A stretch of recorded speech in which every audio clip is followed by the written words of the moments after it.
c'est que c'est une table ronde qui avait pour but de restituer d'abord des travaux de chercheurs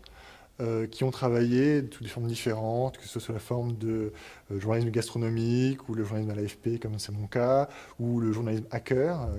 qui est un peu un nouveau journalisme qui se développe, d'interroger à travers ces études de cas-là la question du journalisme comme activité collective. Moi, ce que j'ai essayé de montrer par rapport au cas de l'AFP, c'est montrer effectivement comment là, on était dans un cas un peu un cas d'école, d'une usine à nouvelles, où là, on avait poussé très loin justement la dimension collective du travail des journalistes, mais qu'en même temps, ça n'empêchait pas qu'il y a aussi,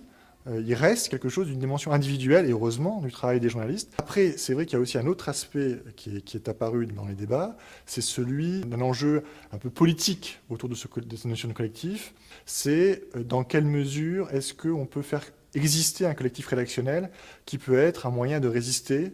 des pressions, qu'elles viennent soit des sources, ou qu'elles viennent des annonceurs, ou de la direction, ou du marketing. Et là, effectivement, ce qu'on peut voir, notamment dans le cas de l'AFP, c'est que le fait d'avoir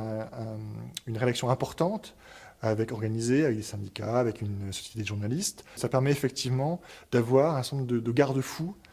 qui peuvent être positifs du point de vue de la déontologie des journalistes. On aboutit à une certaine parcellisation, une division de travail de plus en plus poussée, qui peut avoir pour effet, effectivement, l'effet paradoxal, de rendre les journalistes responsables chacun d'une petite partie de l'information, mais finalement, personne ne se sentirait comptable de la production journalistique dans son ensemble, telle qu'elle est livrée au public. C'est aussi aux journalistes, individuellement et collectivement, d'inventer les réponses pour éviter les pièges de cette parcellisation. Une innovation qu'apporte la technique, qu'apporte le web, c'est l'obligation de rendre davantage de comptes auprès du public, parce que celui-ci, sur Internet, peut être beaucoup plus réactif,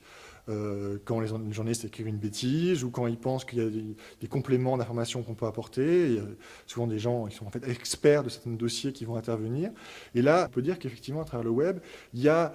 une montée de l'obligation pour les journalistes de rendre des comptes sur leur travail. Et ça me paraît assez positif.